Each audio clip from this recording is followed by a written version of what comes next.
ما حراك بهذا أن يكبر قدرك عند الله. ரமதானுக்கு பிறகு கண்ணியத்துக்குரியவர்களே, ரமதான் மாதத்தை நாம் சந்தித்தோம். ரமதான் மாதத்துடைய வணக்க வழிபாடுகளை செய்தோம். 5 நேர தொழுகையை பள்ளியில் சென்று ஜமாஅத்தோடு முடிந்த அளவு தொழுதோம். குர்ஆனை நேரம் கிடைக்கும் பொழுதெல்லாம் எம்முடைய நேரத்தை நாம் ஒதுக்கியாவது குர்ஆனை ஓதுவதற்கு தயாரானோம். இரவு வணக்க வழிபாடுகளில் பள்ளிகளில் சென்று ஆர்வத்தோடு கலந்து கொண்டோம். சுப்ஹானல்லாஹ், எவ்வளவு அல்லாஹ் விரும்பக்கூடிய நாட்கள் அது. அல்லாஹ்விடத்தில் எவ்வளவு மேன்மையான நாட்கள் அது. அல்லாஹ் விரும்புகின்ற அத்துணை வழிகளிலும் எம்முடைய வாழ்வை நாம் பயன்படுத்தினோம். வெறும் நான் நோன்பை தாகித்திருப்பதையும் பசித்திருப்பதையும் மட்டும் நான் சொல்லவில்லை. அல்லாஹ் எதை தடுத்தானோ அதிலிருந்து முற்றிலுமாக எம்முடைய வாழ்வை விலக்கிக் கொண்டோம். அல்லாஹ் எதை விரும்பினானோ அதை எம்முடைய வாழ்வில் நாம் செயல்படுத்தினோம். அல்ஹம்துலில்லாஹ். ஆனால் ரமதான் மாதம் எம்மை கடந்து விட்டு சில வாரங்கள் ஆகியிருக்கிறது. ஆனால் ரமதான் மாதத்திலே எப்படி எம்முடைய வாழ்வு இருந்ததோ அதே போல்தான் எம்முடைய வாழ்வு தொடர்கிறதா, அல்லது ரமதான் மாதத்திற்கு முன்னால் எப்படி எம்முடைய வாழ்வை நாம் கழித்தோமோ அந்த வாழ்க்கை மீண்டும் எம்முடைய வாழ்க்கையில் இணைந்து விட்டதா? என்ன பதிலாக இருக்கும் இதற்கு? என்ன பதிலாக இருக்கும்? மீண்டும் அந்த வாழ்க்கை எம்மோடு இணைந்து விட்டது. பலருக்கு ரமதான் வந்ததென்ற நினைவே சென்று விட்டது. ரமதான் வந்ததா இல்லையா என்ற நினைவு கூட அவர்களுடைய வாழ்வில் இல்லை. அவர்கள் ரமதானில் அவர்களுடைய வாழ்வில் நினைவுக்கு வரக்கூடிய ஒரே அம்சம் ரமதானுடைய இறுதி நாள், ஈதுடைய தினம்.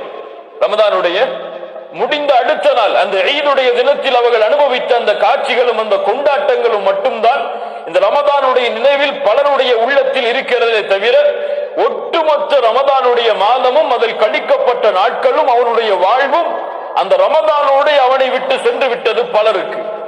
பலர் இன்னும் கொஞ்ச நேரமா கொஞ்சம் காலம் ஆகும் அவர்களுக்கு மீண்டும் அவர்களுடைய பழைய வாழ்வை அவர்கள் தொடங்குவதற்கு. ரமதானுடைய அந்த ஈமான் இன்னும் அவர்களுடைய உள்ளத்தில் தொற்றிக் கொண்டிருக்கிறது. இல்ல மஷா அல்லாஹ், அல்லாஹ் பாதுகாத்தவர்களை தவிர இன்னும் பலர் இருக்கிறார்கள். அல்ஹம்துலில்லாஹ், அவர்கள் தான் வெற்றியாளர்கள், அவர்கள் தான் கண்ணியத்துக்குரியவர்கள் அல்லாஹ்விடத்தில். ரமதானுக்கு முன்னாலும் அவர்களுடைய வாழ்க்கை எப்படித்தான் இருந்தது, ரமதானிலும் அவர்களுடைய வாழ்க்கை எப்படித்தான் இருந்தது, ரமதானுக்கு பிறகும் அவர்களுடைய வாழ்க்கை அப்படித்தான் இருக்கும். ஏற்றம் இருக்கும், ஏற்றம் இரக்கம் இருக்கும். ஆனால் ஒரே அடியாக அது இறங்கி விடாத அவனுடைய வாழ்வில். இவர்கள் தான் வெற்றியாளர்கள். அல்லாஹ் ரப்புல் ஆலமீன் அந்த கூட்டத்தில் எம்மை ஆக்குவானாக. ஏன் ரமதானில் தொழுதோம்? ஏன் ரமதானுக்கு பிறகு நாம் தொழவில்லை? ஏன் ரமதானில் பள்ளிக்கு சென்று ஜமாஅத்தோடு தொழுதோம்? ஏன் ரமதான் முடிந்து விட்டதற்கு பிறகு பள்ளியில் சென்று ஜமாஅத்தோடு தொழுவதற்கு நம்முடைய உள்ளம் தயங்குகிறது? ஏன் ரமதானில் குர்ஆனை ஓதினோம்? ரமதான் முடிந்ததற்கு பிறகு ஏன் குர்ஆனை ஓதுவதை நிறுத்திவிட்டோம்? ஏன் ரமதானில் இரவு வணக்க வழிபாடுகளில் ஈடுபட்டோம்?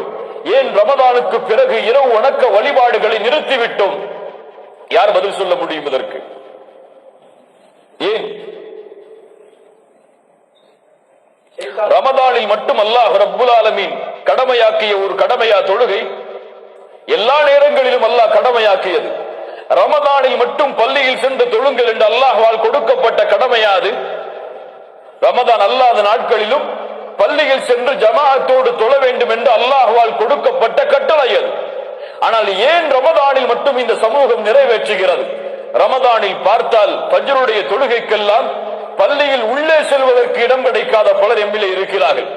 ரமதான் முடிந்து விட்டால் முதல் சஃப் எல்லாம் சாதாரணமாக அங்கே வரக்கூடிய எல்லா தொழுகையாளிகளுக்கும் கிடைப்பதற்கு ஏற்ப பள்ளி தயாரிக்கப்பட்டிருக்கிறது.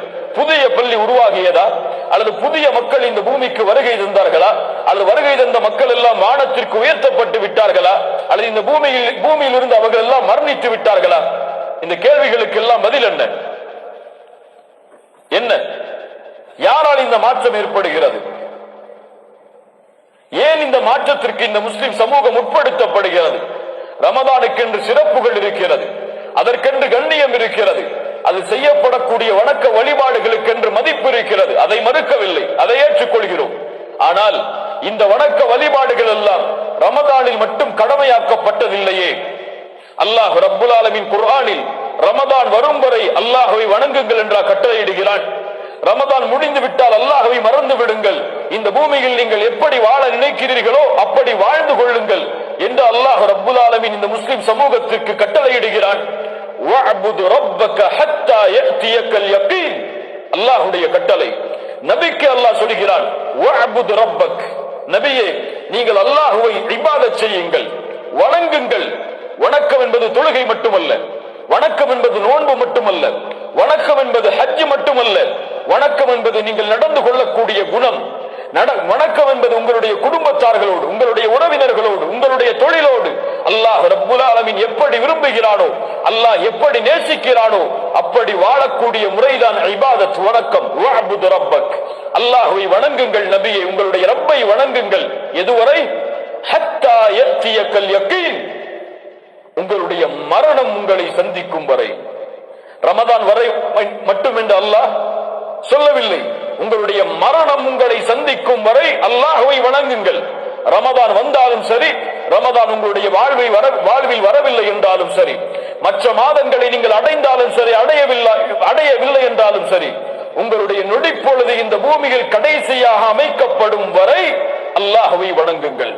இந்த கட்டளைதான் நபிக்கும், இந்த கட்டளைதான் ஒட்டுமொத்த முஸ்லிம் சமூகத்திற்கும். ஆனால் நம்முடைய முஸ்லிம் சமூகத்தில் பலர் ரப்பை வணங்குவதற்கு பதிலாக ரமதானை வணங்கிக் கொண்டிருப்பவர்களாகத்தான் பார்க்கிறோம். 5 கேள்விகள். ரமதானில் நம்முடைய வாழ்வில் ஏற்பட்ட மாற்றம் ரமதானுக்கு பிறகு நம்முடைய வாழ்வில் தொடர்கிறதா என்று சம்பந்தப்பட்ட 5 கேள்விகள் தான் இந்த உரையுடைய அம்சங்கள். முதல் கேள்வி, ரமதானில் வணக்க வழிபாடுகளை செய்தோம், எவ்வளவோ இபாதத்துகளை செய்தோம்.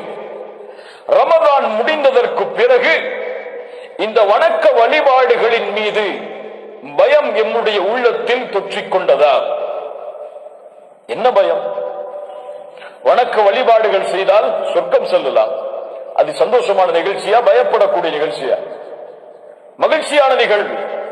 ஏன் பயப்பட வேண்டும்? வணக்க வழிபாடுகளில் எவ்வளவோ தான தர்மங்களை செய்தோம். இந்த தான தர்மத்தை செய்து முடித்ததற்கு பிறகு எம்முடைய உள்ளத்தில் பயம் வந்ததா? ரமதான் முடிந்ததற்கு பிறகு எம்முடைய உள்ளத்தில் ஏற்பட்ட பயம் என்ன? முதல் கேள்வி. பதில், அல்லாஹ் ரப்புல் ஆலமீன் அவனுடைய புத்தகம் அல் குர்ஆனிலே கூறுகிறான். அல்லாஹ்வுடைய தூதர் ஸல்லல்லாஹு அலைஹி வஸல்லம் இந்த வசனத்தை நபி தோழர்களுக்கு ஓதி காட்டுகிறார்கள். அல்லாஹ் கூறுகிறான், வல்லதீன யுக்தூன மா ஆதௌ வகுலூபுஹும் வஜிலா, அல்லாஹ் வழங்கியதிலிருந்து அவர்கள் செலவு செய்வார்கள், ஆனால் அவர்களுடைய உள்ளமோ அல்லாஹுவை அஞ்சிக் கொண்டிருக்கும். ஆயிஷா ரலியல்லாஹு அன்ஹா யார்? அல்லாஹ்வுடைய தூதர் ஸல்லல்லாஹு அலைஹி வஸல்லம் உடைய மனைவி. கேட்டார்கள், அல்லாஹ்வுடைய தூதரே, அல்லாஹ்வுடைய பாதையில் செலவு செய்கிறான், அல்லாஹ்வுடைய பாதையில் செலவு செய்யும் பொழுது ஏன் அவன் பயப்பட வேண்டும்? நியாயமான கேள்வி இல்லையா? நியாயமான கேள்வி. அப்படி என்றால் அஹுவல்லதி யஸ்னி வயஸ்ரிக் வயஷ்ரபுல் ஹம்ர், அவன் மது குடிப்பானா? அவன் திருடுவானா? அவன் விபச்சாரம் செய்வானா? அல்லாஹ்வுடைய பாதையில் செலவழிக்கும் பொழுது ஒருவன் பயந்தால் அவன் விபச்சாரனா? அல்லாஹ்வுடைய தூதரே, அவன் திருடனா? அவன் குடிகாரனா? அல்லாஹ்வுடைய தூதர் ஸல்லல்லாஹு அலைஹி வஸல்லம் சொன்னார்கள், லா யா பின்த் ஸித்தீக், சித்தீக்கின் மகளே. யாரின் மகள்? அபூபக்கர் ஸித்தீக்குடைய மகள். சித்தீக்கின் மகளே, அப்படி அல்ல, நீ புரிந்து கொள்வது தவறு. உண்மையான புரிதல் என்னவென்றால், வலக்கின்னஹு الرجل يصوم ويتصدق ويصلي وهو يخاف الا يتقبل منه. அவர் யார் தெரியுமா? தொழுவார், அல்லாஹ்வுடைய பாதையில் செலவு செய்வார், நோன்பை நோற்பார், அவர் பயப்படுவார் இந்த அமல்கள் அல்லாஹ்விடத்திலே அங்கீகரிக்கப்படுமா இல்லையா என்று. இதான் இந்த கேள்விக்குரிய. நாம் வைத்த நோன்புகள் அல்லாஹ்விடத்திலே அங்கீகரிக்கப்பட்டதா? சொல்ல முடியும். நாம் தொழுத தொழுகைகள், நாம் ஓதிய குர்ஆனுடைய திலாவா, நாம் செய்த திக்ர்கள், நாம் செய்த இரவு வணக்க வழிபாடுகள் அல்லாஹ்விடத்திலே அங்கீகரிக்கப்பட்டால் தான் மன் ஸாம ரமதான ஈமானன் வஹ்திஸாபன் குஃபிர லஹு மா தகத்தம மின் தம்பி. யார் ரமதான் மாதத்தில் ஈமானோடும் நன்மை எதிர்பார்த்தும் நோன்பை நோக்கிறாரோ அவருடைய கூலி என்ன? அவர் முன் சென்ற பாவங்கள் எல்லாம் மன்னிக்கப்படும். ரமதானில் யார் இரவுடைய நேரங்களில் ஈமானோடும் நன்மை எதிர்பார்த்தும் நின்று வணங்குகிறாரோ அவருடைய முன் சென்ற பாவங்கள் எல்லாம் மன்னிக்கப்படும். ரமதானுடைய லைலத்துல் கத்ருடைய இரவில் யார் ஈமானோடும் நன்மை எதிர்பார்த்து நின்று வணங்குகிறாரோ அவருடைய முன் சென்ற பாவங்கள் எல்லாம் மன்னிக்கப்படும். இது எப்போது? அல்லாஹ்விடத்திலே இந்த அமல்கள் அங்கீகரிக்கப்பட்டால். இந்த பயம் எந்த முஸ்லிமுடைய உள்ளத்தை தொற்றிக் கொண்டது? இந்த பயம் எந்த முஃமினுடைய உள்ளத்தை தொடர்ந்தது? நான் செய்த வணக்க வழிபாடுகளை அல்லாஹ் அங்கீகரிக்க வேண்டுமே, அங்கீகரித்து இந்த ரமதானுக்கு அல்லாஹ் கொடுக்க இருக்கின்ற கூலிகளை நான் பெற வேண்டுமே, அல்லாஹ் இந்த ரமதானுடைய மாதத்தில் இரவுடைய நேரத்தில் விடுதலை செய்த நரகத்தின் விடுதலையாளர்களோடு என் வாழ்வை நான் அமைத்துக் கொள்ள வேண்டுமே என்ற அச்சம் யாருடைய உள்ளத்தை, யாருடைய செயல்களை ஆட்டியது, பயப்பட வைத்தது? கண்ணியத்துக்குரியவர்களே, இந்த கேள்விக்கு பதிலை ஒருவன் அறிய வேண்டும் என்றால் அவனுடைய வாழ்வில் இன்று இருக்கக்கூடிய அமல்களோடு ரமதானை உரசி பார்க்கட்டும். யார் ரமதானுடைய வணக்க வழிபாடுகள் அல்லாஹ்விடத்திலே அங்கீகரிக்கப்பட வேண்டும் என்று பயப்படுவார்களோ அவர்கள் ரமதானுக்கு பிறகும் அந்த வணக்க வழிபாட்டை தொடர்ச்சியாக ரமதானில் செய்தது போலவே அச்சத்தோடும் பயத்தோடும் ஆதரவோடும் அந்த வணக்க வழிபாடுகளை தொடர்ந்து செய்து கொண்டிருப்பார்கள். அல்லாஹ் ரப்புல் ஆலமீன் இந்த கூட்டத்தில் எம்மையாக்கட்டும். இரண்டாவது கேள்வி, ரமதான் கொடுக்க நினைத்த நோக்கத்தை எம் வாழ்க்கையில் நாம் பெற்றுக் கொண்டோமா? ரமதான் கொடுக்க நினைத்த நோக்கம் என்ன? எதற்கு ரமதான்? தக்வாவை அடைவதற்காக, அல்லாஹுடைய அச்சத்தை அடைவதற்காக, அல்லாஹ் ஏவிய செயல்களை செயல்பட்டு அல்லாஹ் தடுத்ததை விட்டு நம்முடைய வாழ்வை விலக்கிக் கொள்வதற்காக. இதுதான் ரமதானுடைய நோக்கம். பசி நோக்கம் அல்ல, தாகித்திருப்பது நோக்கம் அல்ல. என்னை பொறுத்தவரை இன்று முஸ்லிம்களில் பலர் இல்ல மாஷா அல்லாஹ் பசிப்பதும் கிடையாது, தாகிப்பதும் கிடையாது. அவருடைய சஹருடைய உணவே போதுமானது அந்த ஒரு தினத்துடைய பசிக்கு. இல்ல மாஷா அல்லாஹ், அல்லாஹ் பாதுகாத்தவர்களை தவிர. இது நோக்கம் அல்ல. ரமதானுடைய உண்மையான நோக்கம் தக்குவா. இந்த தக்குவாவை நாம் அடைந்தோமா? அல்லாஹ்வின் அச்சத்தை எம்முடைய உள்ளம் இந்த நேரத்தில் சுமந்து கொண்டிருக்கிறதா? அல்லாஹுடைய பயம் எம்முடைய வாழ்வை ஆட்டி படைக்கிறதா? அல்லாஹ் ஏவிய செயல்களை செயல்படுத்த வேண்டும் என்ற எண்ணம், அல்லாஹ் தடுத்ததை எம்முடைய வாழ்வில் விலக்கிக் கொள்ள வேண்டும் என்ற நோக்கம் எம்முடைய வாழ்வில் பிரதிபலிக்கிறதா? தக்குவா என்பது மேலே சொல்லியதை போல தாடிகளை வளர்ப்பது அல்ல. தாடி இல்லாதவரும் தக்குவாவோடு இந்த பூமியில் வாழலாம். இல்ல மாஷா அல்லாஹ், அல்லாஹ் பாதுகாத்தவர்களை தவிர. ஆடைகளை மாற்றாதவரும் அல்லாஹுடைய அச்சத்தோடு இந்த பூமியில் வாழலாம், வாழ்ந்து கொண்டிருக்கிறார்கள். ஆனால் இது மாற்றம் அல்ல. உள்ளத்தில் ஏற்படக்கூடிய மாற்றத்தை ذَلِكَ وَمَن يُعَظِّمْ شَعَائِرَ اللَّهِ فَإِنَّهَا مِن تَقْوَى الْقُلُوبِ. தக்வா என்பது உள்ளம் சம்பந்தப்பட்டது. அல்லாஹ் ரப்புல் ஆலமீன் அதைத்தான் சொல்கிறான். அல்லாஹுடைய அத்தாட்சிகளுக்கு கண்ணியத்தை அளிப்பவர்கள் உள்ளத்தில் தக்வாவை சுமப்பவர்கள். அல்லாஹ் ரப்புல் ஆலமீன் கூறுகிறான், லன் யனாலல்லாஹ லுஹூமுஹா வலா திமாஉஹா. நீங்கள் அறுத்து பலியிடுகின்ற அந்த ஆடுகளின் இரத்தங்களோ மாமிசங்களோ அல்லாஹுவை அடைவது கிடையாது. உங்களுடைய உள்ளத்தில் இருக்கக்கூடிய தக்வாதான் அல்லாஹுவை அடைகிறது. அல்லாஹுடைய தூதர் ஸல்லல்லாஹு அலைஹி வஸல்லம், ரசூல்மார்களின் தலைவர், முவஹ்ஹிதுகளின் தலைவர் முஹம்மது ரசூலுல்லாஹ் ஸல்லல்லாஹு அலைஹி வஸல்லம் அவர்கள் தங்களுடைய கரத்தை உள்ளத்தில் சுட்டிக்காட்டி சொன்னார்கள், அத்தக்வா ஹாஹுனா, அத்தக்வா ஹாஹுனா, அத்தக்வா ஹாஹுனா. அல்லாஹ் உங்களுடைய தோற்றங்களையோ உங்களுடைய உருவங்களின் அமைப்பையோ அல்லாஹ் ரப்புல் ஆலமீன் பார்ப்பதில்லை. அல்லாஹ் உங்களுடைய உள்ளத்தில் இருக்கும் தக்குவாவை தான் பார்க்கிறான். தக்குவா இங்கே இருக்கிறது, தக்குவா இங்கே இருக்கிறது, தக்குவா இங்கே இருக்கிறது என்று அல்லாஹ்வுடைய தூதர் முஹம்மது ரசூலுல்லாஹ் ஸல்லல்லாஹு அலைஹி வஸல்லம் அவர்கள் சொன்னார்கள். இந்த தக்குவா நம்முடைய வாழ்வில் இந்த ரமதானின் மூலமாக பெறப்பட்டிருந்தால் இந்த நோன்புகள் அங்கீகரிக்கப்பட்டு இந்த நோன்புடைய கூலியாக அல்லாஹ் இதை எமக்கு கொடுத்திருந்தால் பாவங்களின் மீதுள்ள பயம் எம்முடைய வாழ்வில் அதிகமாக எல்லையை மீறி இருக்கும். ஆனால் ரமதானில் இருந்த பாவங்களின் பயம் ரமதானுக்கு பிறகு சென்று விட்டதென்றால் இல்ல மஷா அல்லாஹ், அல்லாஹ் பாதுகாத்தவர்களை தவிர எம்முடைய நோன்புகளும் எம்முடைய வணக்க வழிபாடுகளும் வெறும் சடங்குகளாகவே ஆக்கப்பட்டிருக்கும். அல்லாஹ் ரப்புல் ஆலமீன் அப்படிப்பட்ட அமல்களை விட்டு எம்மை அல்லாஹ் பாதுகாப்பானாக.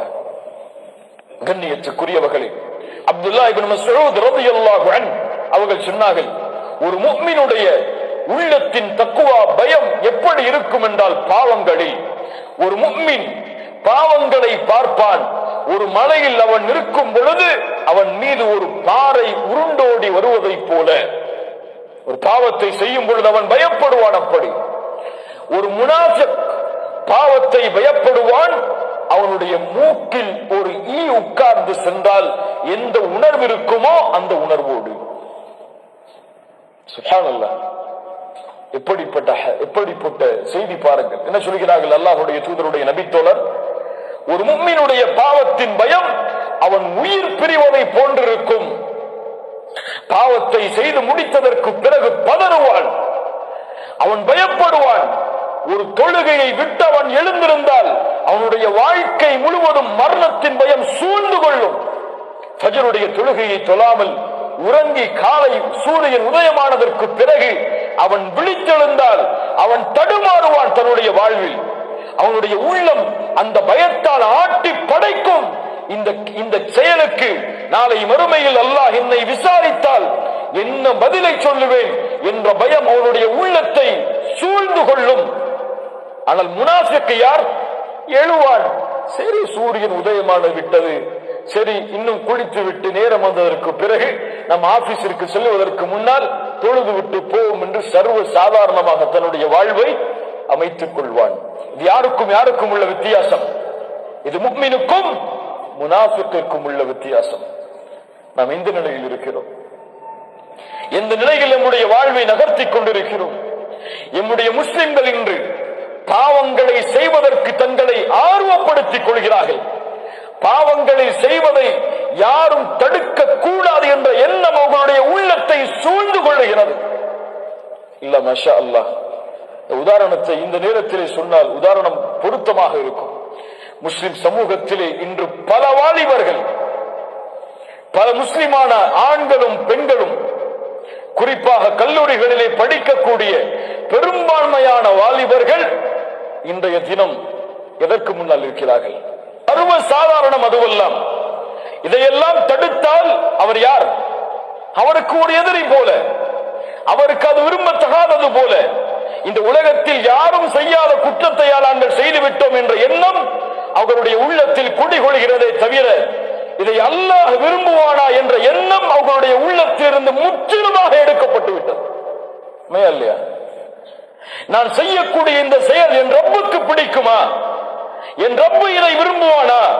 நான் பார்த்து கொண்டிருக்கக்கூடிய காட்சிகளோடு என் ரப்பு என்னை பார்ப்பதை ஏற்றுக்கொள்வானா என்ற பயம் நம்முடைய முஸ்லிம் சமூகத்துடைய வாலிபர்களான ஆண்கள் பெண்கள் எல்லோருடைய உள்ளத்திலிருந்து எடுக்கப்பட்டு விட்டது. இல்ல மாஷா அல்லாஹ், அல்லாஹ் பாதுகாத்தவர்களை தவிர. நான் நரகத்தை காட்டியவர்களுக்கு எச்சரிக்கை செய்யவில்லை. நீங்கள் செய்தால் அழிந்து விடுவீர்கள், நரகம் செல்லுவீர்கள் என்றெல்லாம் நான் உங்களை கூறி பயமுறுத்தவில்லை. அவர்களை அப்படி சொல்லவும் நான் அவசியப்படவில்லை. அவர்களுக்கு அவர்களிடத்திலே கேட்கக்கூடிய ஒரே கேள்வி இதுதான்: நீங்கள் யாரை ரப்பாக எண்ணுகிறீர்களோ, யாரை முஹம்மது ரசூல் என்று சாட்சி சொல்லுகிறீர்களோ, அந்த ரப்பும் அந்த முஹம்மது ரசூலும் உங்களை இந்த நிலையில் பார்ப்பதை விரும்புவார்களா மாட்டார்களா? மட்டும் பதில் சொல்லு, வேற எதுவுமே வேணாம். அவனுக்கு தெரியும் இதை ரப்பு விரும்ப மாட்டாள் என்று, அவனுக்கு தெரியும் இதை தூதர் விரும்ப மாட்டார்கள் என்று. ஆனால் அவருடைய வாழ்வில் அந்த கேள்விகள் எல்லாம் எழுவதே கிடையாது. ரமதான் வந்தால் இந்த கேள்விகள் எல்லாம் அவருடைய வாழ்வில் எழும். இந்த நேரத்தில் இதை செய்யலாமா, இந்த நேரத்தில் இப்படி வந்தால் பார்க்கலாமா என்ற ஒரு எண்ணம் குறைஞ்சபட்சம் அட்லீஸ்ட் அந்த ரமதானுடைய நோன்புடைய நேரத்திலாவது எண்ணும். நோன்பு முடிந்ததற்கு பிறகு அவருடைய வாழ்க்கை மாறிவிடுகிறது. இந்த நோன்புடைய நேரம் முடிந்ததற்கு பிறகு சிகரெட் எல்லாம் நோன்புடைய காலை பொழுதில் ஹராம்.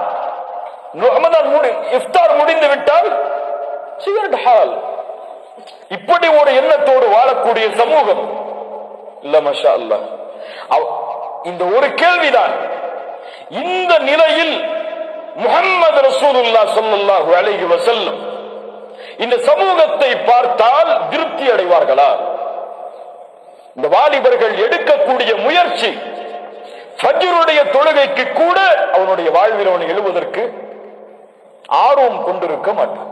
இதற்காக காலையில் அலாரம் வைத்து எல்லோரையும் அழைத்து அவர் முயற்சி எடுத்து வரிசையில் நின்று கேவலப்பட்டு அவன் செல்லக்கூடிய இது போன்ற செயல்களுக்கு அவன் கொடுக்கக்கூடிய ஆர்வத்தை முஹம்மது ரசூலுல்லாஹ் ஸல்லல்லாஹு அலைஹி வஸல்லம் பார்த்தால், அவனுடைய தோற்றத்தை பார்த்தால், அல்லாஹ்வுடைய தூதர் ஸல்லல்லாஹு அலைஹி வஸல்லம் ஒரு செயலை ஹராமாக்கினார்கள்.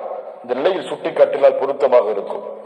அல்லாஹ்வுடைய தூதர் ஸல்லல்லாஹு அலைஹி வஸல்லம் கஸா என சொல்லப்படும் முடிவெட்டுதலை தடை செய்தார்கள். அந்த முடிவெட்டுதல் என்ன? ஒரே பகுதியை மட்டும் முடியை வலித்துவிட்டு ஒரு பகுதியில் மட்டும் முடியை வைத்திருத்தல். அல்லாஹ்வுடைய தூதர் ஸல்லல்லாஹு அலைஹி வஸல்லம் ஒரு நபித்தோழர் இது போன்ற முடியை வைத்திருப்பதை பார்த்தவுடன் சொன்னார்கள், இதை தடை செய்கிறேன், முற்றிலுமாக இந்த முடியை நீ அழித்து விடுகின்ற. இது எம்முடைய கலாச்சாரம் அல்ல என்று அல்லாஹ்வுடைய தூதர் ஸல்லல்லாஹு அலைஹி வஸல்லம் சொன்னார்கள். இதே நிலையில் ஒருவன் மரணமாகிறான். இது போன்ற முடிகளை வெட்டி ஒருவன் மரணமாகிறான். அல்லாஹ்வுடைய தூதர் சொன்னார்கள், ஒருவன் எப்படி மரணிக்கிறானோ அப்படியே மறுமையில் எழுப்பப்படுவான். ஹவுதுல் கௌசரில் அல்லாஹ்வுடைய தூதர் ஸல்லல்லாஹு அலைஹி வஸல்லம் முஸ்லிம்களுக்கு முஃமின்களுக்கு தண்ணீர் கொடுப்பதற்காக காத்துக் கொண்டிருப்பார்கள். அப்ப முஸ்லிம் சமூகம் அல்லாஹ்வுடைய தூதரை நோக்கி செல்லும். அல்லாஹ்வுடைய தூதர் ஸல்லல்லாஹு அலைஹி வஸல்லம் அவர்களை நோக்கி செல்லக்கூடிய ஒரு வாலிபன் இது போன்ற தலைமுடியோடு அல்லாஹ்வுடைய தூதரை சந்தித்தால், அல்லாஹ்வுடைய தூதர் ஸல்லல்லாஹு அலைஹி வஸல்லம் இந்த வாலிபரை என் சமூகம் என்று சொல்லுவார்களா அல்லது விரண்டு விடு என்று சொல்லுவார்களா? சுப்ஹானல்லாஹ். இது ஒரு உதாரணம். கோடான கோடி உதாரணங்களை அல்லாஹ்வுடைய தூதருடைய வழிமுறைக்கு மாற்றத்திற்கு கூறிக்கொண்டே இருக்கலாம். மூன்றாவது, ரமதானில் செய்த வணக்க வழிபாடுகள் எங்கே சென்றது? ரமதான் மாதத்தில் செய்த வணக்க வழிபாடுகள் எம்மை விட்டு எங்கே சென்றது? ரமதானில் செய்த மிகப்பெரிய வணக்க வழிபாடு, மிக கண்ணியமான வணக்க வழிபாடு எதுங்க சொல்லுங்க பார்ப்போம். தொழுகை. ரமதானுக்கு முன்னாலும் அதுதான் சிறந்த வணக்க வழிபாடு, ரமதானிலும் அதுதான் சிறந்த வணக்க வழிபாடு, ரமதானுக்கு பிறகும் அதுதான் சிறந்த வணக்க வழிபாடு. அல்லாஹ்வுடைய தூதரிடத்தில் கேட்கப்பட்டது, ஐயுல் அமாலி அஃதல், அமல்களில் சிறந்தது எது? அல்லாஹ்வுடைய தூதர் சொன்னார்கள், ஸலாத்து லிவக்திஹா, தொழுகை அதனுடைய நேரத்தில் தொழுதல். சுப்ஹானல்லாஹ். தொழுகையை லிவக்திஹா, அதனுடைய நேரத்தில் தொழுதல். வபிர்ருல் வாலிதைன், அப்படின்னா தாய் தந்தையர்களுக்கு பணிவிடை செய்தல். சும்மல் ஜிஹாது ஃபீ சபீலில்லாஹ், அல்லாஹ்வுடைய பாதையில். சுப்ஹானல்லாஹ். எதுக்கு முன்னாடி அல்லாஹ்வுடைய தூதர் சிறந்த அமல் சொன்னாங்க? ஜிஹாதிற்கு முன்னால், பெற்றோர்களுக்கு பணிவிடை செய்வதற்கு முன்னால் சிறந்த அமல் தொழுகை. இந்த ஜிஹாதுடைய கேட்ட உள்ளத்தில் இருப்பவர்கள் கூட தொழுகையை சரியாக கடைபிடிப்பது கிடையாது. ஜிஹாதை பற்றி பேசுபவர்கள், முஸ்லிம் சமூகத்தின் பிரச்சனைகளை எடுத்து சொல்பவர்களுக்கு கூட வணக்க வழிபாட்டுடைய இந்த அமலில் ஆர்வம் கொள்வது குறைவு. சுப்ஹானல்லாஹ். எவ்வளவு கண்ணியமான அமல் தெரியுமா? அல்லாஹ்வுடைய தூதர் ஸல்லல்லாஹு அலைஹி வஸல்லம் ஒரு முறை கேட்டார்கள், உங்களுடைய வீட்டின் வாசலில் ஆறு ஓடுகிறது, ஒருவர் 5 முறை அந்த ஆற்றில் குளிக்கிறார், அவருடைய உடம்பில் அழுக்குகள் ஒட்டுமா? என்ன சொன்னார்கள் சஹாபாக்கள்? நம்ம என்ன சொல்லுவோம்? எப்படி ஒட்டும்? 5 முறை ஒரு குளித்தால் உடம்பில் அழுக்கு இருக்குவார். அல்லாஹ்வுடைய தூதர் ஸல்லல்லாஹு அலைஹி வஸல்லம் சொன்னார்கள், அதுதான் 5 நேர தொழுகைக்குரிய உதாரணம். அதன் மூலமாக பாவங்கள் அழிக்கப்படுகிறது, பாவங்கள் நீக்கப்படுகிறது. ஒரு மனிதர் அல்லாஹ்வுடைய தூதர் ஸல்லல்லாஹு அலைஹி வஸல்லம் இடத்தில் ஓடி வந்தார். அல்லாஹ்வுடைய தூதரே, பாவம் செய்து விட்டேன், தண்டனையை நிறைவேற்றுங்கள் என்று சொன்னார். சுப்ஹானல்லாஹ். இன்னி அஸப்து ஹத்தன் ஃபகிம்ஹு, பாவத்திற்குரிய ஒரு செயலை செய்து விட்டேன், தண்டனையை நிறைவேற்றுங்கள். அல்லாஹ்வுடைய தூதர் ஸல்லல்லாஹு அலைஹி வஸல்லம் அவரை புறக்கணித்து விட்டார். அஸருடைய நேரம், ஸலாத்துல் அஸருடைய நேரம். சஹாபாக்கள் இருக்கிறார்கள் பள்ளியில், வந்து இப்படி சொல்கிறார். அல்லாஹ்வுடைய தூதர் ஸல்லல்லாஹு அலைஹி வஸல்லம் எதுவுமே அவர்கிட்ட சொல்லல, அமைதியா இருந்துட்டாங்க. அஸருடைய தொழுகை முடிந்தது. மீண்டும் வந்தார். அல்லாஹ்வுடைய தூதரே, பாவம் செய்து விட்டேன், தண்டனையை கொடுங்கள். அல்லாஹ்வுடைய தூதர் ஸல்லல்லாஹு அலைஹி வஸல்லம் அது என்ன பாவம், என்ன குற்றம், எவ்வளவு விருதம் அளிக்கக்கூடிய குற்றம் எதுவுமே கேட்கல. ஒரே கேள்வி கேட்டாங்க, ஹல் ஸல்லைத்தல் மஅனல் அஸர், எங்களோடு அஸருடைய தொழுகையை தொழுதியா, எங்களோடு அஸருடைய தொழுகையை தொழுவீர்களா? அவர் சொன்னார், ஆம் அல்லாஹ்வுடைய தூதரை தொழுதேன். அல்லாஹ்வுடைய தூதர் சொன்னார்கள், இத்ஹப் ஃபஇன்னல்லாஹ தஆலா கத் அஃபா அன்க, நீ சென்று விடு, அல்லாஹ் ரப்புல் ஆலமீன் அந்த பாவத்தை உன்னிடமிருந்து மன்னித்து விட்டான் என்று பொருள் வைக்க கூடாது. அஃபு, அல்லாஹ் ரப்புல் ஆலமீன் இந்த பாவத்தை உன்னிடமிருந்து நீக்கி விட்டான். என்ன பாவம்னு கேட்கல. ஏன்? தொழுகை அவ்வளவு கண்ணியமானது, தொழுகைக்குரிய மதிப்பு அல்லாஹ்விடத்திலே அவ்வளவு உயர்ந்தது. யார் இந்த தொழுகையை அவ்வளவு மதிப்போடு தொழுகிறாரோ அவருக்கு தான் அவர் விரும்பாத எண்ணங்களுடைய எண்ணம் கூலிகளும், அவர் நினைக்காத பாவங்களுடைய மன்னிப்புகளும் அவருக்கு கிடைக்கும். இந்த தொழுகை ஏன் என்று தவற விடப்படுகிறது? ஏன் என்னால் 5 நேர தொழுகையை சரியாக ஜமாஅத்தோடு அல்லது நேரம் குறிப்பிடப்பட்ட முறையில் தொழ முடியவில்லை? இங்கே ஒரே ஒரு கேள்விதான், எது முக்கியம்? அவ்வளவுதான், நான் சொல்லிடுறேன். எது முக்கியம்? இந்த கேள்விக்கு பதில் தெரிஞ்சா உங்களுடைய வாழ்க்கையில் எது முக்கியம் எனக்கு தெரியும், உங்களுக்கு தெரியும். ஒரு தொழில் நடந்து கொண்டிருக்கிறது, ஒரு மீட்டிங், உலகத்தில் இருக்கும் எல்லா வல்லுநர்களும் ஒன்று சேரக்கூடிய ஒரு சபை. அங்கே எனக்கும் ஒரு அமர்வு உட்கார்ந்து கொண்டிருக்கிறது.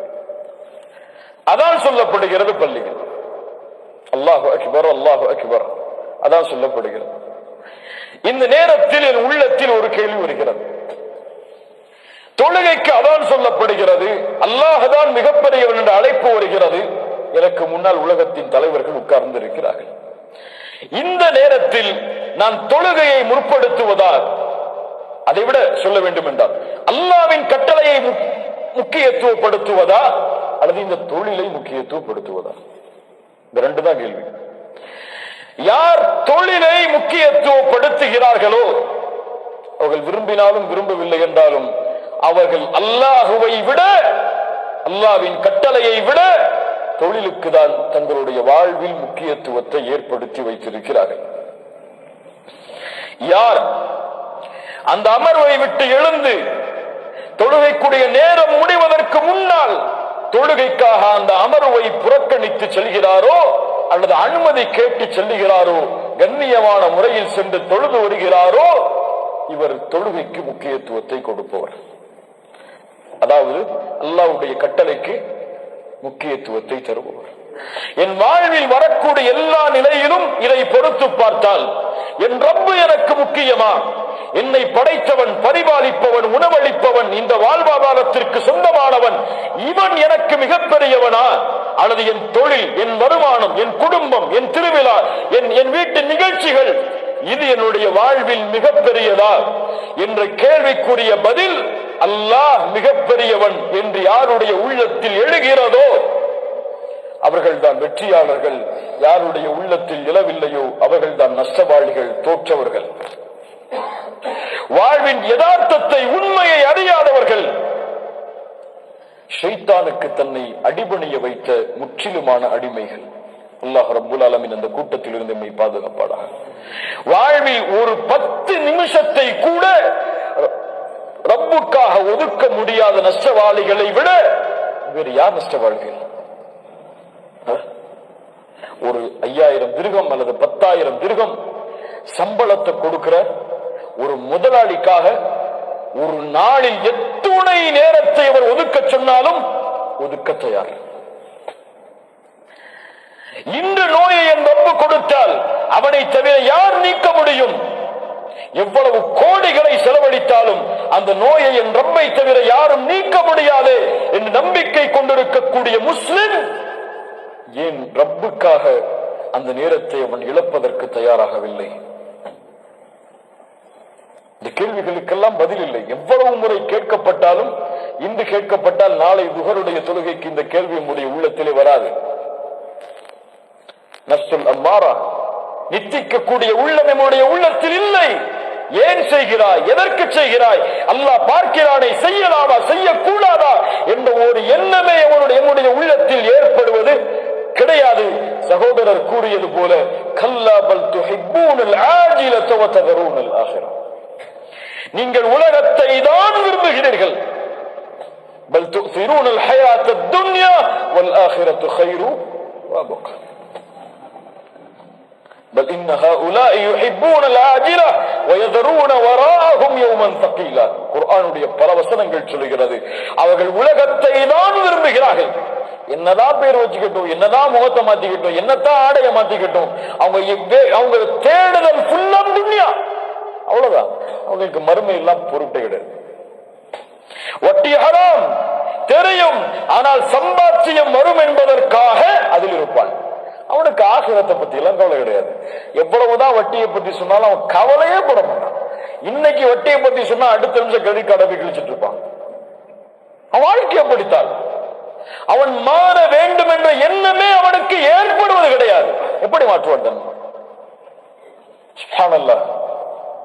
அல்லாஹ் ரப்புல் ஆலமீன் நம்மை பாதுகாப்பானாக. நம்முடைய சமூகத்தின் நிலைமை எப்படி மாறிவிட்டது. அல்லாஹ்வுடைய தூதர் இந்த ஒரு குழப்பம் வரும் என்று சொன்னார்கள். உள்ளம் பாவம் செய்யும் பொழுது கருப்பு புள்ளியிடப்படுகிறது. அது பாவம் நிரம்பும் பொழுது அந்த உள்ளம் கருப்பாகவே மாறிவிடுகிறது. அவனுக்கு எந்த நன்மையும் தெரியாது, எந்த தீமையும் தெரியாது.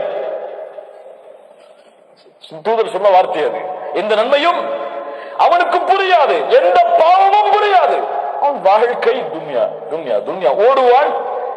ரமதான் வந்தால் வாழ்வை கொஞ்சம் மாற்றுவான். ரமதான் முடிந்து விட்டால் மீண்டும் அதை தொடருவான். அல்லாஹ் ரப்புல் ஆலமீன் நம்மை பாதுகாப்பானாக. இது போன்று குர்ஆனுடைய திலாவத், நோன்புகள், கியாமுல் லைல், இந்த வணக்க வழிபாடுகள் எல்லாம் எம்மை விட்டு கொஞ்சம் கொஞ்சமாக நீங்கிக் கொண்டிருக்கிறது. நான்காவது கேள்வி, ரமதான் தக்குவாவோடு சேர்ந்து மாற்ற நினைக்கின்ற உண்மையான மாற்றத்தின் மாற்றம் நம்முடைய வாழ்வில் ஏற்பட்டதா?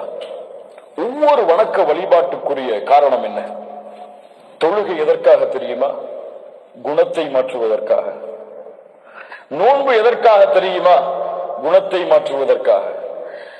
ஜகாத் எதற்காக தெரியுமா? குணத்தை மாற்றுவதற்காக. ஹஜ் எதற்காக தெரியுமா? குணத்தை மாற்றுவதற்காக. இந்த இஸ்லாமிய பிம்பம் வெளிவருவதே கிடையாது. இதனாலதான் இன்னைக்கு முஸ்லிம் சமூகம் உலகத்துல இறை மறுப்பாளர்களால விமர்சிக்கப்படுது. இதனாலதான் ஒவ்வொரு முஸ்லிமும் இந்த ஒரு பயங்கரவாதியாக, தீவிரவாதியாக காட்டப்படுகிறான், கற்பிக்கப்படுகிறான். இந்த குணத்தை மாற்றுவதற்காகத்தான் இஸ்லாமிய மார்க்கத்தின் எல்லா வணக்க வழிபாடுகளும். தொழுகை, இன்ன ஸலாத் தன்ஹா அனில் ஃபஹ்ஷாஇ வல் முன்கர். இன்ன ஸலாத் தன்ஹா அனில் ஃபஹ்ஷாஇ வல் முன்கர். தொழுகை மானக்கேடான தடுக்கப்பட்ட காரியங்களை விட்டு உங்களை தடுக்கும். தொழுகை உங்களுடைய உள்ளத்திலே எழக்கூடிய மானக்கேடான பாவங்களுக்கு தடை.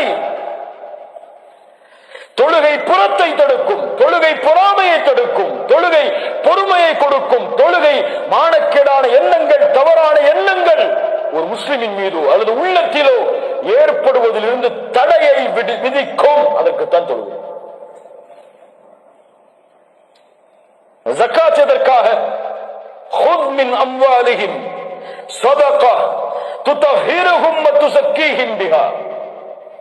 உங்களுடைய செல்வத்திலிருந்து ஜகாத்தை எடுங்கள், அது உங்களுடைய செல்வத்தை சுத்தப்படுத்தும், உங்களுடைய உள்ளத்தை சுத்தப்படுத்தும். குறிப்பாக உள்ளத்தில் இருக்கக்கூடிய கருமித்தனத்தை ஜகாத் நீக்கும்.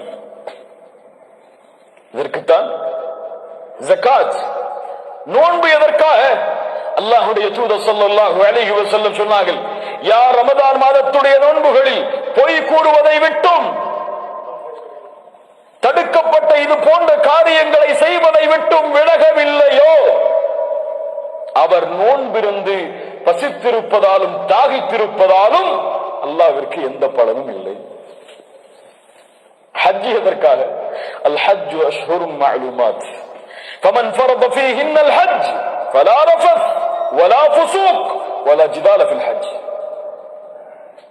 ஹஜ் யார் அதை கடமையாக்குகிறாரோ, கடமையாகிறதோ, ஃபலா ரஃபஸ, அவர் ரஃபஸ் இரண்டு அர்த்தங்களை கொண்டது. ஒன்று, கெட்ட வார்த்தைகளை பேச வேண்டாம், அல்லது அருவருக்கத்தக்க மானக்கெடான செயல்களை செய்ய வேண்டாம். ஃபலா ரஃபஸ் வலா ஃபுசூக், பாவங்களை குற்றங்களை அவர் செய்ய வேண்டாம். வலா ஜிதால ஃபில் ஹஜ், பொய் கூற வேண்டாம். வலா ஜிதால ஃபில் ஹஜ், அவர் ஹஜ்ஜில் வாக்குவாதம் செய்ய வேண்டாம். ஒருவரை போட்டியிட்டு அவர் வாக்குவாதத்தை ஏற்படுத்த வேண்டாம். சுப்ஹானல்லாஹ். இந்த வணக்க வழிபாடுகளுக்குரிய உள்நோக்கம் அல்லாஹ் ஏற்படுத்த நினைப்பது எதைத்தான்? உள்ளங்களில் ஏற்படக்கூடிய மாற்றம், குணங்களில் ஏற்படக்கூடிய மாற்றம். தொழுகையில் சஃபில் கூட நீங்கள் கால்களையும் சேர்த்து வையுங்கள். பிரித்து வைத்தால் அதன் மூலமாக ஒரு சமூகம் பிளவுபடும். ஒரு சின்ன விஷயத்தில் கூட அல்லாஹ்வுடைய தூதர் ஸல்லல்லாஹு அலைஹி வஸல்லம் அந்த ஒன்றைத்தான் ஏற்படுத்த நினைத்தார்கள்.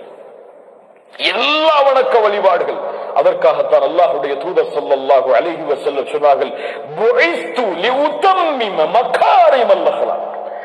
நான் இந்த பூமியில் அனுப்பப்பட்ட காரணமே குணங்களை சீர்படுத்துவதற்காகத்தான்.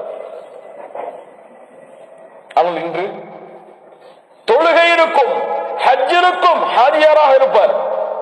ரமதான் மாதம் வந்தால் நோன்பு வைப்பார். ரமதான் முடிந்து விட்டால் திங்கட்கிழமை நோன்பு வைப்பார், வியாழக்கிழமை நோன்பு வைப்பார், மாதத்தின் 3 நாட்கள் நோன்பு வைப்பார், கியாமுல் லைலை தொழுவார். ஆனால் அவருடைய வாழ்வில் இருக்கும் குணம், பொய் பேசுவார், புறம் பேசுவார், வியாபாரத்தில் மோசடி செய்வார், வட்டியை கலப்பார், பிறருக்கு அநீதம் செய்வார், ஏற்றத்தாழ்வு பார்ப்பார், பணக்காரன் ஏழை என்ற வித்தியாசம் பார்ப்பார், எல்லாம் இருக்கும். இவர் தொழுது என்ன பலன்? அல்லாஹ்வுடைய தூதர் ஸல்லல்லாஹு அலைஹி வஸல்லம் அவர்களிடத்தில் ஒரு முறை கேட்கப்பட்டது, அல்லாஹ்வுடைய தூதரே, இந்த ஹதீஸை கொஞ்சம் கேளுங்க. இன்ன ஃபுலானா, ஒரு பெண் இருக்கிறாள், அந்த பெண் இரவுடைய தொழுகையை தொழுகிறாள். தொழுகிறாங்கன்னு சொல்லல, ஏன் தொழுதாதான் இரவு வணக்கத்தை அவர் செய்வார். இரவு வணக்கத்தை தொழுகிறாள், நோன்பு வைக்கிறாள், ஆனால் அண்டை வீட்டாருக்கு நோவினை செய்கிறாள். நமக்கு பெரிய குற்றமா இது? நம்மளை பொறுத்த வரைக்கும் பெரிய குற்றமா? தொழுகிறாள், இரவு வணக்கம், நோன்பு வைக்கிறாள், எவ்வளவு பெரிய வணக்க வழிபாடுகள். ஆனால் அண்டை வீட்டாருக்கு நோவினை செய்கிறாள். முஸ்லிம் சமூகம் படித்துக் கொள்ளட்டும் இந்த ஹதீஸில் இருந்து எதை அவர்களுடைய வாழ்வில் அவர்கள் மாற்ற வேண்டும் என்பதை. நான் இந்த ஒட்டுமொத்த உரையிலையும் ஒரே ஒரு சுருக்கத்தை மறுபடியும் விதைச்சுட்டே இருக்கேன். அது பலருக்கு புரியும், பலருக்கு புரியாது. இறுதியாக வரும்பொழுது மொத்தமா விளக்குறேன். ஆனால் அவள் அண்டை வீட்டாருக்கு நோவினை செய்கிறாள். அல்லாஹ்வுடைய தூதர் ஸல்லல்லாஹு அலைஹி வஸல்லம் சொன்னார்கள், லா கைர ஃபீஹா ஹிய மின் அஹ்லின் நார். அவளிடத்திலே எந்த நன்மையும் இல்லை, அவள் நரகத்தை சார்ந்தவள். எதுக்கு சொல்றாங்க?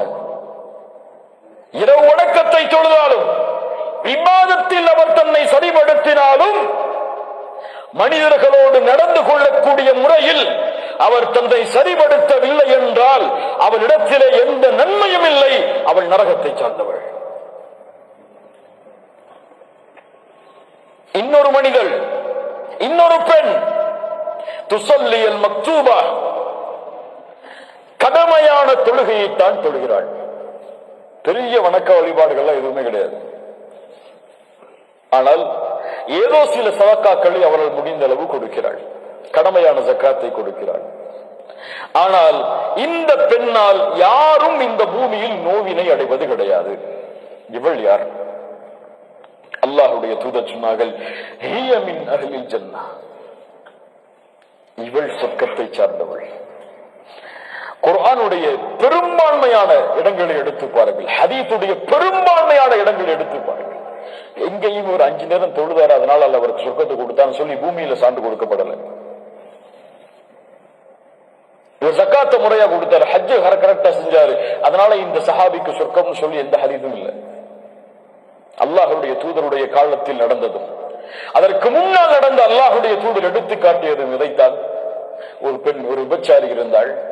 அவள் கிணற்றிற்கு தண்ணீர் கொடுப்பதற்காக வந்தாள். அங்கே ஒரு நாய் தாகத்தோடு இருந்தது. அந்த நாய்க்கு அந்த பெண் தன்னுடைய ஆடையை கீழே தண்ணீரில் முக்கி அதை பிழிந்து அந்த நாய்க்கு தண்ணீர் புகட்டினாள். அல்லாஹ் அதற்கு காரணமாக அந்த பெண்ணை மன்னித்தான். ஒரு மனிதர் இருந்தார், பூனையை கட்டி போட்டு கொடுமை நடத்தினார். அல்லாஹ் ரப்புல் ஆலமீன் அதன் காரணமாக அவருக்கு சொர்க்கத்தை கொடுத்தார். அதன் காரணமாக அல்லாஹ் ரப்புல் ஆலமீன் அவருக்கு நரகத்தை கொடுத்தான். மஆதல்லாஹ். யோசித்து பாருங்க. ஒரு நபித்தோழர் தாடி அப்படியே தண்ணீர் உது செய்து விட்டு ஓடி வருகிறார். தண்ணீர் சொட்டுகிறது சொட்டுகிறது.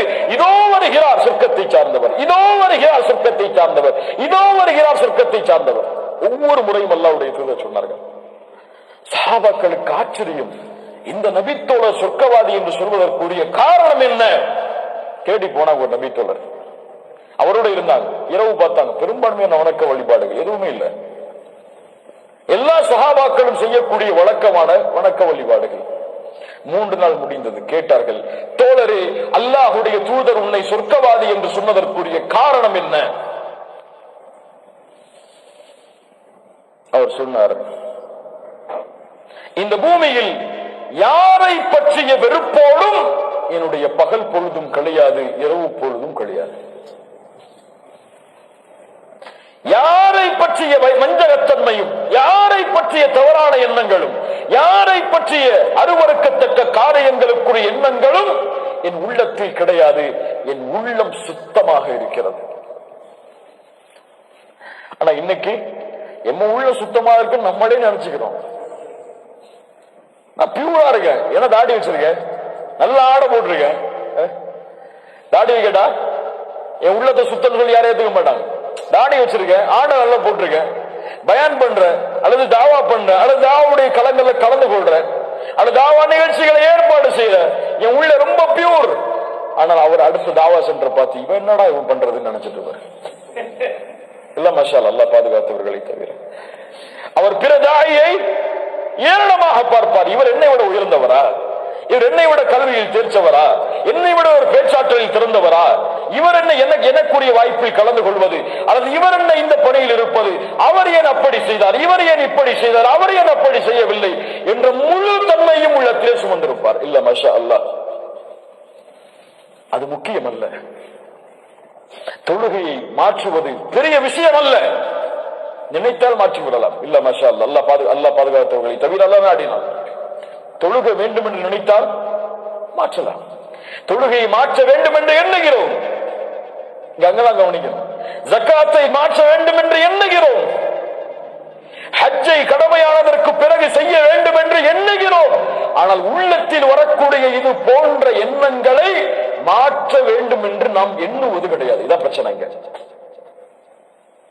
ஒருவரை பற்றி புறம் சொல்றத, கோல் சொல்றத, அல்லது பொறாமை கொள்றத நான் மாற்ற வேண்டும் என்று இன்னும் நான் எண்ணவில்லை. அதான் பிரச்சனைங்க. அவனை பத்தி தப்பா நினைக்க கூடாது. அல்லாஹ் ரப்புல் ஆலமீன் மூமின்கள் எல்லாரையும் நல்ல எண்ணங்களோட தான் பார்க்க சொல்லியிருக்காரு. இன்னும் நான் நினைக்க எண்ணல, அவரை பற்றி நான் புறம் பேசக்கூடாது. அல்லாஹ் ரப்புல் ஆலமீன் அதை தடை செஞ்சிருக்கா. தன்னுடைய சகோதரனுடைய மாமிசத்தை சாப்பிடுவது போல என்று அல்லாஹ் சொல்றான். இது போன்ற குற்றத்தை நான் செய்யக்கூடாது.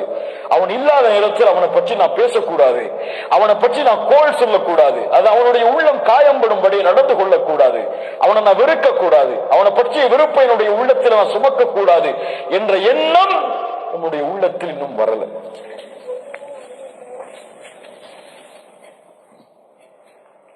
ரப்புல் ஆலமீன் நம்மை பாதுகாப்பானாக. அல்லாஹ் ரப்புல் ஆலமீன் குர்ஆனில் சொர்க்கவாதிகளுக்குரிய தன்மையை சொல்லி எடுத்து பாருங்கள். தொழுகை எல்லாம் முக்கியப்படுத்தினாலும், மற்ற வணக்க வழிபாடுகளை எல்லாம் முக்கியப்படுத்தினாலும், அல்லாஹ் முக்கியப்படுத்துகின்ற மிக முக்கியமான விஷயங்களை என்னுடைய சமூகம் மறந்துவிட்டது. சொர்க்கத்தின் பக்கம் விரைந்து வாருங்கள். அது வானம் பூமிகளை விசாலப்படுத்தி இருக்கிறது. அல்லாஹுவை அஞ்சிய முத்தகீன்களுக்காக தயாரிக்கப்பட்டிருக்கிறது. அவர்கள் யார்? அவர்கள் கஷ்டமான நேரத்திலும் இன்பமான நேரத்திலும் அல்லாஹுடைய பாதையில் செலவு செய்வார்கள். தங்களுக்கே வறுமை என்றாலும் ஏதாவது முடிந்தால் அல்லாஹுடைய பாதையில் கொடுப்பார்கள். இன்பமான செல்வம் அதிகமாக இருக்கக்கூடிய நேரத்தில் வாரி வாரி வழங்குவார்கள். الذين ينفقون في السراء والضراء والكاظمين الغيظ.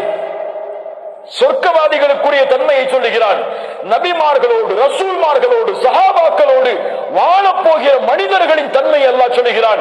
அவர்கள் கோபத்தை விழுங்குவார்கள். இங்க முக்கியத்தை காட்டணுமா? சொர்க்கத்துக்கு போறதுக்கு கியாமுல்லைல தொழுறோம். சொர்க்கத்துக்கு போறதுக்கு 5 நேர தொழுகை ஜமாஅத்தோடு தொழுறோம். அல்ஹம்துலில்லாஹ். சொர்க்கத்துக்கு போறதுக்கு உம்ராக்கு போறோம். சொர்க்கத்துக்கு போறதுக்கு பயான் நிகழ்ச்சிக்கு போறோம். ஆனா சொர்க்கத்திற்கு போவதற்காக கோபத்தை கட்டுப்படுத்தியவர்கள் முஸ்லிம் சமூகத்தில் துணை பேர்.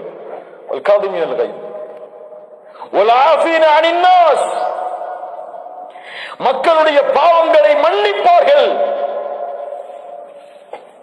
இதுவெல்லாம் எது சார்ந்த விஷயம்? இந்த உலகம் பேசக்கூடிய நற்குணங்கள் சார்ந்த விஷயம். இப்படிதானே? இப்படி ஒரு வாழ்ந்தா அவர் என்ன சொல்லுவாங்க? இவர மாதிரி மனுஷன் உண்டா? மக்களோட எவ்வளவு மென்மையா நடந்து கொள்றார், மனிதர்களோட எவ்வளவு இரக்கத்தோடு நடந்து கொள்றார், எவ்வளவு அவருடைய குணத்தை பாருங்க. கோவப்படுறது கிடையாது, யாரை பற்றியும் பொறாமை கொள்வது கிடையாது, யாரை பற்றியும் வஞ்சகத்தன்மை அவருடைய உள்ளத்தில் கிடையாது. எப்போதும் அவர் நல்ல முறையில் நல்ல குணங்களோடு நடந்து கொள்கிறார். அவர் என்ன சொல்லுவாங்க மக்கள்? ஒரு சமூகம் அப்படி இருந்தால் அந்த சமூகத்தை எப்படி சொல்வார்கள்? இந்த சமூகத்தில், இந்த ஊரிலே, இந்த ஜமாஅத்தை சார்ந்தவர்கள் இவர்கள் புறம் பேச மாட்டார்கள், பொய் பேச மாட்டார்கள், வஞ்சகத்தன்மையை சுமக்க மாட்டார்கள், பிறர் உயர்வதை விரும்புவார்கள், பிறரை அவர்கள் ஆர்வப்படுத்துவார்கள். முன்னேறுவதற்கு அவர்கள் முன்னேற வேண்டும் என்ற எண்ணத்தில் அல்லாஹ்விடத்திலே பிரார்த்தனை செய்வார்கள். இந்த நற்குணங்களை சுமந்த சமூகம், மனிதன் தனிப்பட்ட குடும்பம் வாழ்ந்தால் அவர்களை இந்த உலகம் எப்படி போற்றும்? இப்படி வாழ்ந்த காரணத்தால் தான் இன்று உலகம் இஸ்லாமை நோக்கி வந்து கொண்டிருக்கிறது. அப்போது ஆரம்பித்ததால் சஹாபாக்களுடைய தொழுகை, சஹாபாக்களுடைய அழைப்பு பணி, சஹாபாக்களுடைய தஅவா, சஹாபாக்களுடைய குர்ஆனை ஓதி அவர்கள் விளக்கக்கூடிய தஃசீருடைய கலை, இது பெரும்பான்மையாக இஸ்லாத்தை நோக்கி அழைத்து வரவில்லை. இதுவும் ஒரு காரணம். ஆனால் இந்த உலகம் இஸ்லாமை ஏற்றுக்கொண்டதன் காரணம் இதுவல்ல. எது காரணம்? சஹாபாக்கள் குத்துபா பண்ணதுனால இந்தியாவில் உள்ள முஸ்லீம்கள் எல்லாம் முஸ்லீம்கள் ஆனாங்களா? சஹாபாக்கள் குர்ஆனுடைய தஃசீர் வகுப்பு நடத்துறதுனால ஸ்பெயின்ல உள்ள முஸ்லீம்கள் எல்லாம் முஸ்லீம்கள் ஆனாங்களா? என்ன மொழி தெரியும்? யார் அதை எடுத்து சொல்ல முடியும்? எதை கொண்டு வந்தார்கள்? இஸ்லாம் விரும்பக்கூடிய குணங்களை தங்களுடைய வாழ்வில் கொண்டு வந்தார்கள். அவர்கள் செய்த அழைப்பு பணி, அவர்கள் நடந்து கொள்ளக்கூடிய முறையில், அவர்கள் பழகக்கூடிய முறையில், மாற்று மதத்தார்களோ அவர்கள் பழகிய அந்த குணம்தான் அவர்கள் இஸ்லாமை நோக்கி வருவதற்கு காரணமாக அமைந்தது. யாரும் மாற்று கருத்து சொல்ல முடியாது. இதற்கு உண்மை இல்லையா? அவர்களுடைய தொழிலில் இருந்த நேர்மை, அவர்கள் வாயில் இருந்த உண்மை, அவர்கள் முஸ்லிம்களோடு, மற்ற மதத்தார்களோடு, மற்ற இனத்தார்களோடு நடந்து கொள்ளக்கூடிய முறை, பாவம் செய்தவனை பார்த்த பார்வை, ஒரு முன்னேற்றத்திற்கு விரும்பிய முறை, அது அவர்கள் இஸ்லாமை நோக்கி வருவதற்கு காரணமாக அமைந்தது. இன்று முஸ்லிம்களிடத்தில் இருக்கும் இந்த குணங்களின் மாற்றம்தான் பிறகு இஸ்லாமை ஏற்பதற்கு தடையாக இருக்கிறது. முஸ்லிமா அவர் ஏமாற்றுவார் வியாபாரத்தில். முஸ்லிமா அவர் எப்போ பார்த்தாலும் பிறரை பற்றி பேசிக் கொண்டிருப்பார், குறை சொல்லுவார். இல்ல மாஷா அல்லாஹ், அல்லாஹ் பாதுகாத்தவர்களை தவிர இந்த எண்ணங்களும் இந்த குணங்களும் தான் முஸ்லிம் சமூகத்தை பற்றிய தவறான பிம்பங்களை ஏற்படுத்தி கொண்டிருக்கிறது. முஸ்லிம் வாலிபர்களுடைய மூளைகள் என்று சலவை செய்யப்படுகிறது சில தவறான இயக்கங்களால். முஸ்லிம் வாலிபர்களுடைய சில மூளைகள் சலவை செய்யப்படுகிறது. ஆம், சில வன்முறைகளுக்கு, சில இஸ்லாம் அனுமதிக்காத காரியங்களுக்கு அழைத்து செல்லப்படுகிறார்கள். சில தவறான இயக்கங்களுடைய அழைப்பால் இதை தடுக்க வேண்டும் என்ற எண்ணம் பலருடைய உள்ளத்தில் தோன்றுவது கிடையாது. அல்லாஹ் ரப்புல் ஆலமீன் புரியக்கூடிய ஆற்றலை எமக்கு தருவாளாக. 5வது கேள்வி, எப்போது உறுதியை கடைபிடிக்கப் போகிறோம்? இந்த உறுதி பொறுமை, சகிப்புத்தன்மையோடு அமைய வேண்டும். எதில் பொறுமை? கோபம் வரும்பொழுது வரக்கூடிய பொறுமையை நான் சொல்லவில்லை. நான் சொல்லக்கூடிய பொறுமை என் வாழ்வில் வரக்கூடிய சோதனைகளில் பொறுமையாக இருந்து வணக்க வழிபாடுகளில் உறுதியை நாம் பெற வேண்டும். நபித்தோழர்களுடைய வாழ்க்கை எந்த நேரத்திலும் தூதருடைய கட்டளை வந்துவிட்டால் அந்த தூதருடைய கட்டளையை நிறைவேற்றினால் பெரும் சோதனைகள் வரும் என்றாலும் அந்த சோதனைகளில் பொறுமையை கடைபிடிப்பார்கள். நபித்தோழர்களுடைய குணத்தின் ஒரு வரி இது. எவ்வளவு சோதனை வந்தாலும் சுன்னாவையோ அல்லாஹ்வின் கட்டளையை செயல்படுத்துவதாலோ அவர்கள் அந்த சோதனையில் பொறுமையை கடைபிடிப்பார்கள். அதன் காரணமாக அதை வெற்றி காண்பார்கள். நம்ம பதறிடுறோம், அதன் காரணமா நமக்கு வெற்றி கிடைக்கிறது. ஸஅத் ரலியல்லாஹு அன்ஹு தாய் சொன்னார்கள், மகனே நீ இஸ்லாமை ஏற்றால் நான் சாப்பிட மாட்டேன், குடிக்க மாட்டேன், எந்த நிலையில் இருக்கிறேனோ அதே நிலையில் மரணிப்பேன்.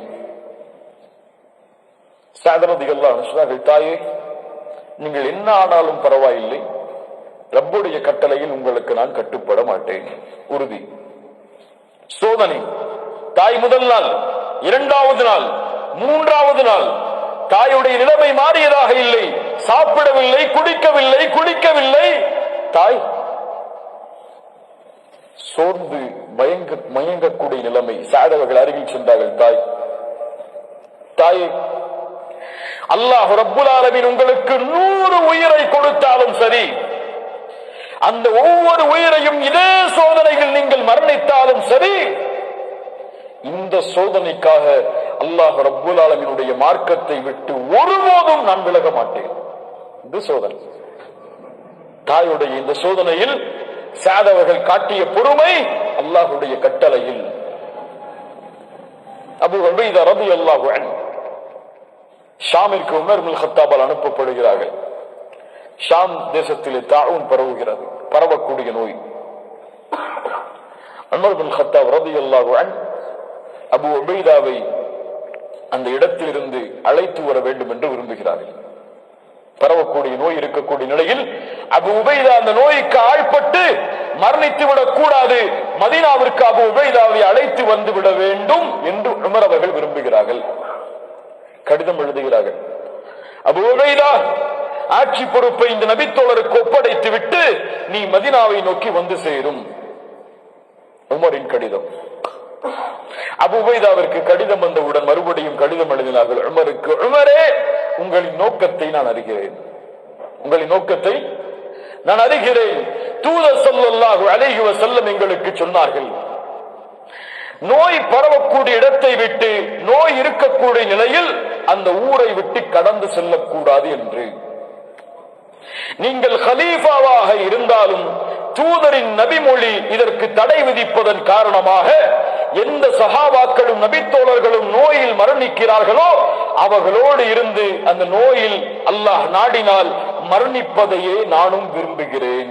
அபூ உபைதாவின் கடிதம். சுப்ஹானல்லாஹ், என்ன ஒரு தன்மை கட்டுப்படுதலில், என்ன ஒரு பொறுமை சோதனையில். இந்த நோயில் என்னுடைய உயிர் அகப்பட்டு மரணித்தாலும் சரி, என் தூதர் தடை செய்த விஷயத்தை நான் செய்ய மாட்டேன்.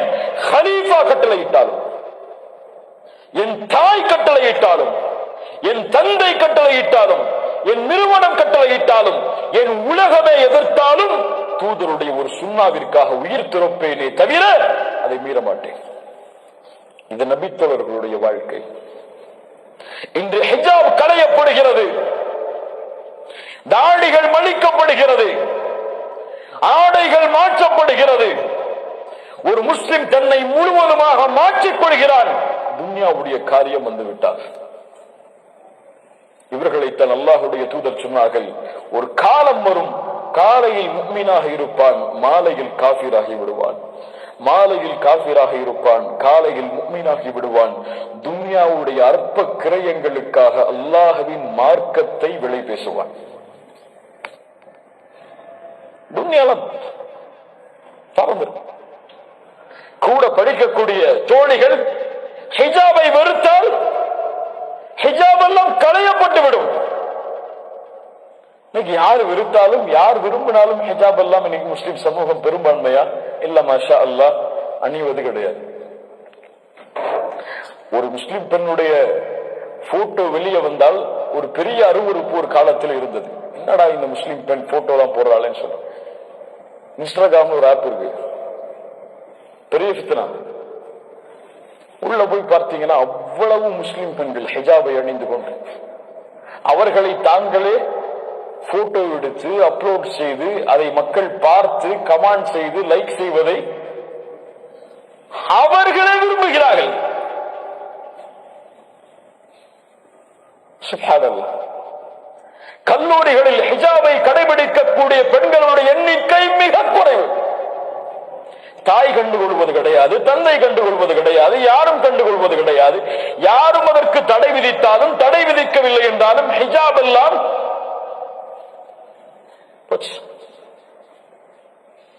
தொழுகை போச்சு, ஜும்மா போச்சு. ஒரு மிகப்பெரிய மாற்றத்திற்கு சமூகம் ஆளாகி கொண்டிருக்கிறது.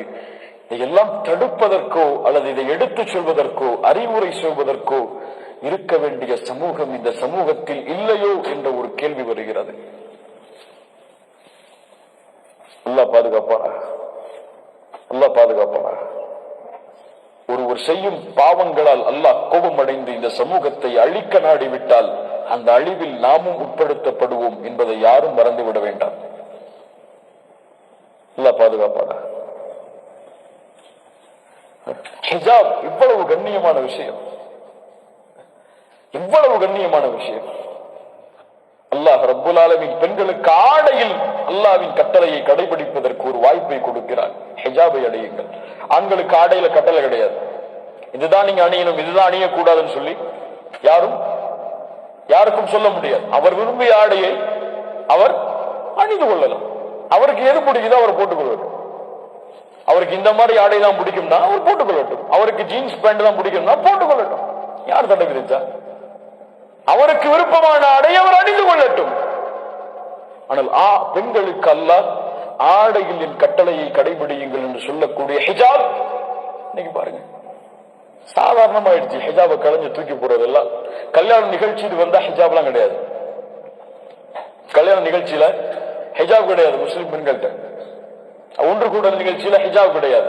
நாலு ஆண்கள் ஒன்று சேர்ந்துட்டாங்க குடும்பத்துல சொன்னா மஹரம் எல்லாம் அங்க கடைபிடிக்கப்படுவது கிடையாது. எல்லா பித்னாக்களும் வீடுகளிலும் குடும்பங்களிலும் தெருக்களிலும் ஊர்களிலும் பரவி வருகிறது, தடுப்பதற்கு ஆள் இல்லாமல். ஆனா அழகிய முறையில் சொல்லப்பட வேண்டும், கண்ணியமான முறையில் சொல்லப்பட வேண்டும், மன விருப்பத்தோடு அவர்களும் மாற வேண்டும் என்ற எண்ணத்தில் சொல்லப்பட வேண்டும். தூதருடைய ஒழுக்க முறை அழைப்பு பணியில் அதைத்தான் நமக்கு சொல்லுகிறது. உடனே ஒரு பொண்ணு ஹிஜாப் போடலன்னா நரகத்துக்கு போயிருவ, நீ போய் அவ்வளவுதான் உனக்கு அல்லாஹ்வுடைய சாபம் உண்டாகும் சொல்லி அழைப்பு பண்ணி செய்யக்கூடாது. அது முறையல்ல. கண்ணியமான முறையில் ஒழுக்கத்தோடு பாசத்தோடு நேர்மையோடு அந்த பெண்ணுக்கு எந்த முறையில் சொன்னால் அந்த பெண் விரும்புவாளோ அந்த முறையில் சென்று அழைப்பு பணி செய்து அந்த பெண்ணை அதிலிருந்து காப்பாற்ற குடும்பத்தார்கள் முயற்சி செய்ய வேண்டும். அல்லாஹ் ரப்புல் ஆலமீன் நேர்மையை தருவானாக. இந்த பொறுமையை கடைபிடியுங்கள். சோதனையின் காலம், எங்கு சென்றாலும் முஸ்லிம்கள் சோதிக்கப்படுவார்கள். ஒரு விமான நிலையத்துக்கு போனா முஸ்லிமாக இருந்தால் தோற்றம் இருந்தால் உனக்கு 1 மணி நேரம் இமிகிரேஷன் நிற்க வேண்டிய சூழ்நிலை ஏற்படும். பொறுமையாக இரு. உன் சமூகம் அப்படி பாதிக்கப்பட்டிருக்கிறது. பொறுமையோடு, கோபம் கொள்ளாது, வெறுப்பை காட்டாது, அங்கே உன்னுடைய ஆக்ரோஷமான தன்மை அங்கே வெளிப்படுத்தாது. பொறுமையோடு. ஹிஜாப் அணிந்தால் சோதனை வருகிறதா? பெண்ணே பொறுமையாக இரு. அல்லாஹ் இந்த ஹிஜாபை கொண்டு உன்னை கண்ணியப்படுத்துவான் இந்த பூமியிலும் மறுமையிலும். முகத்தில் சுன்னா இருந்தால் சோதனை வருகிறதா, நிறுவனத்திலோ, வீட்டிலோ, தொழிலிலோ, திருமணத்திலோ பொறுமையாக இரு. அல்லாஹ் ரப்புல் ஆலமீன் இதை கொண்டு உன்னை கண்ணியப்படுத்துவான். உன்னை வெறுத்தவர்களை உன்னை நேசிக்கும்படி அல்லாஹ் ஆக்குவான். அல்லாஹ் ரப்புல் ஆலமீன் நம்முடைய வாழ்வில் இந்த மாற்றத்தை தருவானாக. இந்த நிலைமைதான், இந்த செயல்கள் தான் எம்மை அழைத்து செல்லும் மரண நேரத்திலும் அல்லாஹ்வுடைய கட்டளைக்கு கட்டுப்படுவதோடு. யார் எப்படி வாழ்கிறாரோ அப்படித்தான் மரணமாவார், எப்படி மரணிக்கிறாரோ அப்படித்தான் மறுமையில் எழுப்பப்படுவார். அல்லாஹ்வுடைய தூதர் ஸல்லல்லாஹு அலைஹி வஸல்லம் உடைய ஹதீஸ், இன்னல்லதீன காலு ரப்புனா அல்லாஹு ثم استقاموا تتنزل عليهم الملائكة. யார் ஈமான் கொண்டு உறுதியை அதில் கடைபிடிக்கிறார்களோ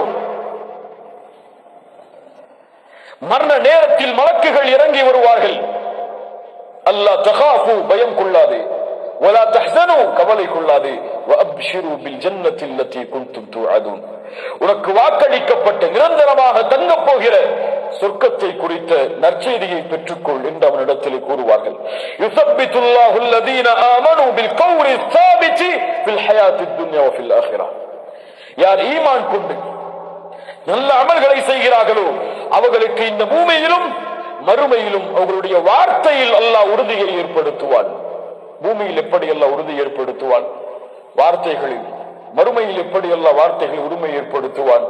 முஃபஸ்ஸிர்கள் விளக்கம் சொன்னார்கள், பூமியில் அவனுடைய மரணிக்கும் நேரத்தில் யார் இறுதி தருவா இல்லா இலாஹ இல்லல்லாஹ் இந்த வார்த்தையோடு மரணிக்கிறாரோ அவர் சொர்க்கம் செல்வார். இந்த எண்ணத்தை, இந்த நிஅமத்தை அல்லாஹ் ரப்புல் ஆலமீன் அவருக்கு, அவர் உறுதியோடு பூமியில் வாழ்ந்தால் அல்லாஹ் ரப்புல் ஆலமீன் கொடுப்பான். உறுதி கண்ணியத்துக்குரியவர்கள், அல்லாஹ்விடத்திலே கரமேந்தி கேளுங்கள் இந்த உறுதியை.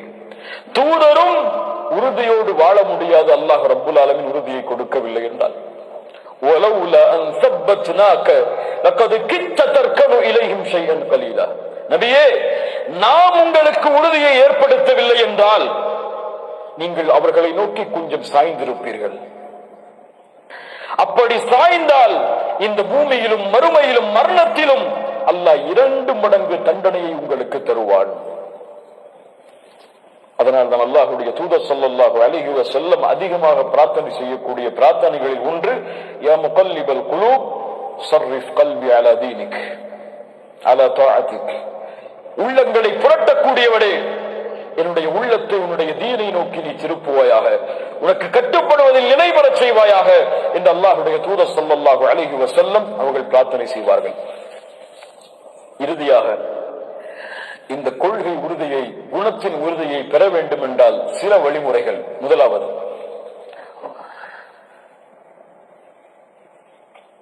உங்களுடைய உள்ளத்தை நீங்கள் பாருங்கள், நான் எதுவுமே இல்லை என்று.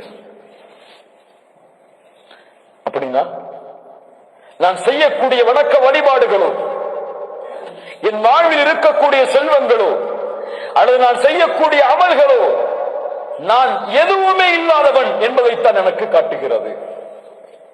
என்னால் எதுவும் முடியாது. லா ஹவுல வலா குவத்த இல்லா பில்லாஹ். எந்த நன்மையும் என்னால் செய்ய முடியாது, எந்த தீமையும் என்னால் செய்ய முடியாது அல்லாஹ்வுடைய உதவி நாட்டம் இல்லாமல். ரமதானில் தொழுதேன், நோன்பு வைத்தேன், இரவு வணக்கத்தில் ஈடுபட்டேன். யாரால்? என் ரப்பு எனக்கு கொடுத்த அருளால். ஆனால் நானாக எதையும் செய்யவில்லை. இய்யாக நஅபுத் வ இய்யாக நஸ்தஈன். உன்னையே வணங்குகிறேன் யா அல்லாஹ், உன்னிடத்திலேயே எல்லா விஷயத்திற்கும் உதவி தேடுகிறேன். நான் எதுவும் இல்லாதவன், என் ஈமான் எல்லாம் பொருட்டே கிடையாது. நான் இன்றும் நயவஞ்சகனாகத்தான் இருப்பேனோ என்ற அச்சம் என்னுடைய உள்ளத்தில் தொடர்ந்து கொண்டிருக்கிறது. நான் மரணமானால் என் நிலைமை என்ன ஆகும் என்ற பயம்தான் என்னிடத்தில் இருக்கிறதே தவிர சொர்க்கம் செல்லுவேன் என்ற உறுதி என்னிடத்திலே இல்லை.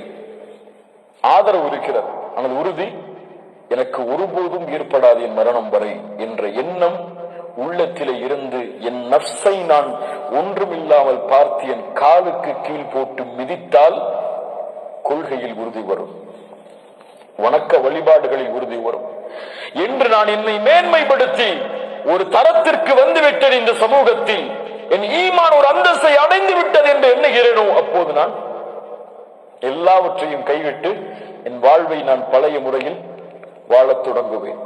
உஸ்மான் இப்னு மத்ஊன் ரலியல்லாஹு அன்ஹு மதீனாவிற்கு ஹிஜ்ரத் செய்து வந்த முஹாஜிர். உம்முல் அலா அன்சாரி பெண். உம்முல் அலாவுடைய வீட்டில் உஸ்மான் இப்னு மத்ஊன் மரணமாகிறார்கள். அல்லாஹ்வுடைய தூதர் ஸல்லல்லாஹு அலைஹி வஸல்லம் அவருடைய ஜனாசாவை பார்ப்பதற்காக வருகிறார்கள்.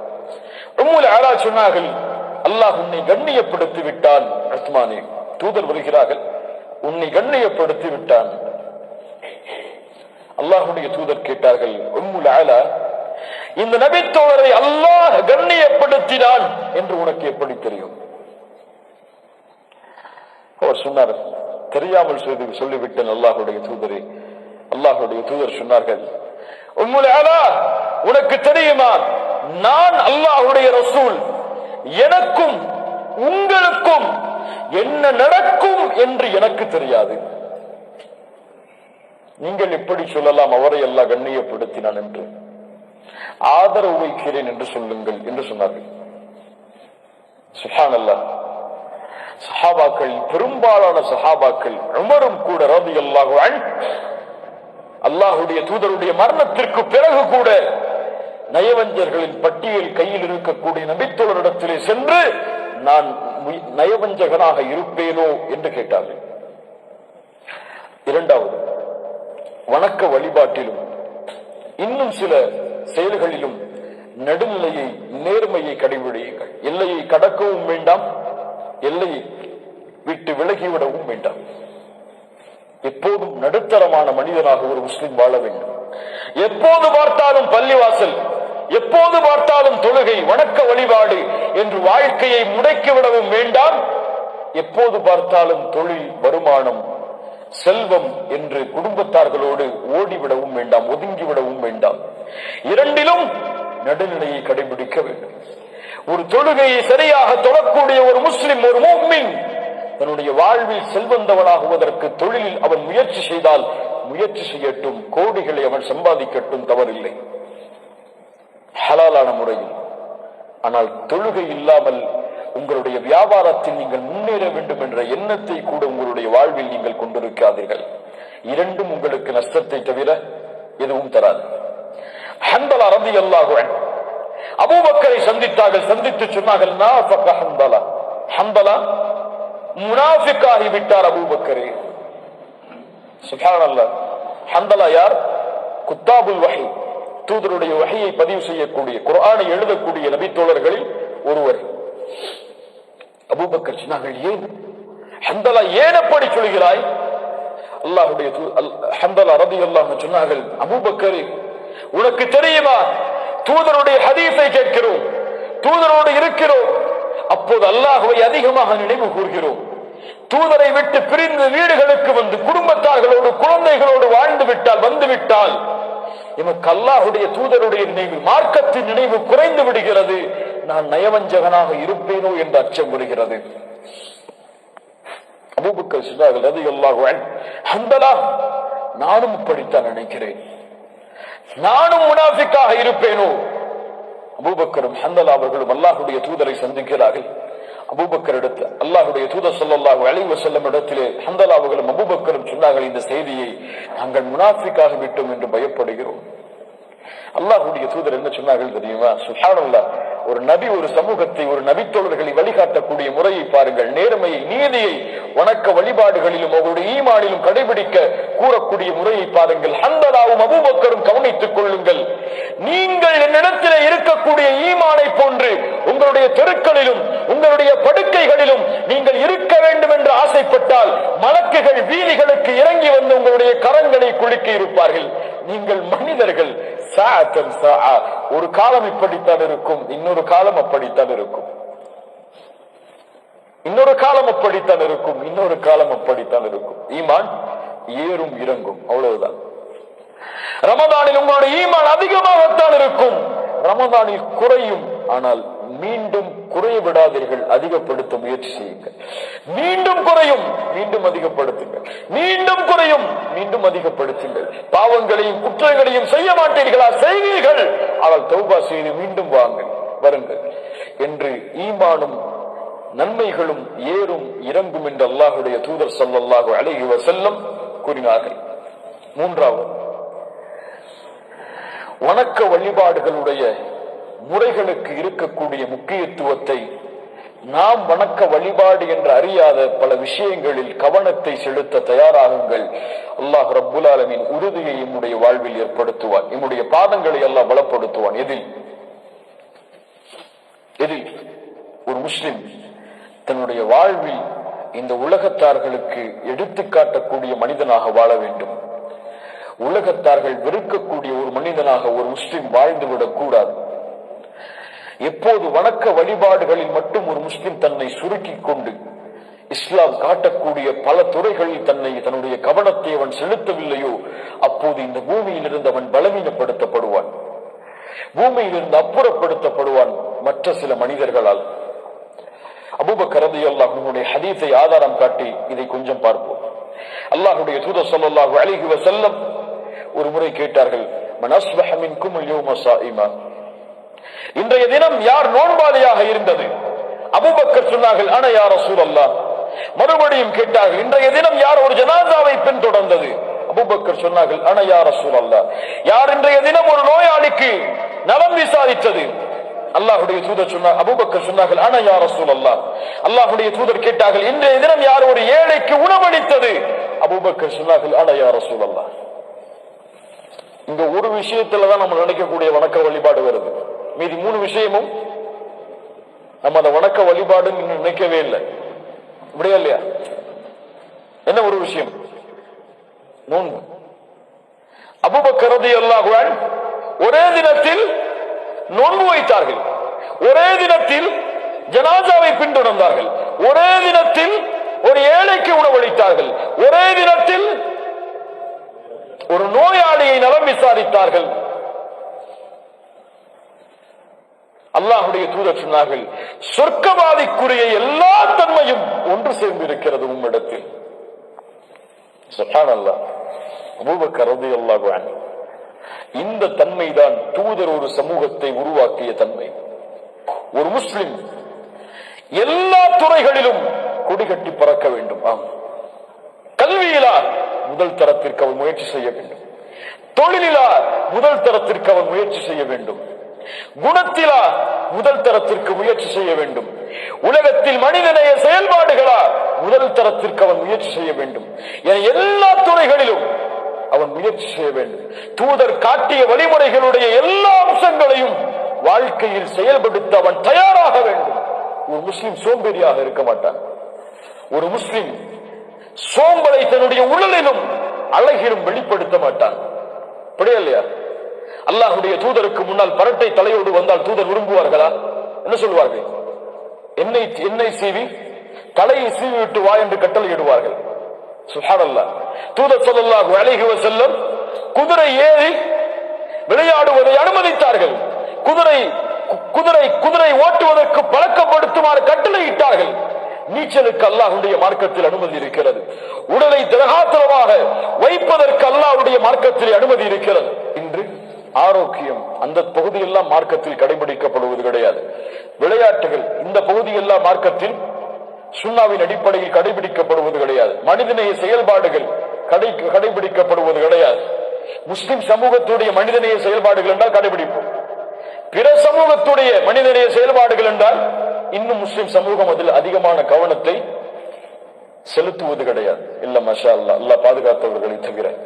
இது போன்று கடமை என்று நாம் எண்ணக்கூடிய விஷயங்களை கவனம் செலுத்தி கடமை என்று நாம் எண்ணாத விஷயங்களுக்கு மார்க்கம் அனுமதித்த முறையில் நம்மை வளர்த்துக் கொள்வது, இதுதான் முஸ்லிம் சமூகம் மேம்படுகிறது என்ற அர்த்தமாகும்.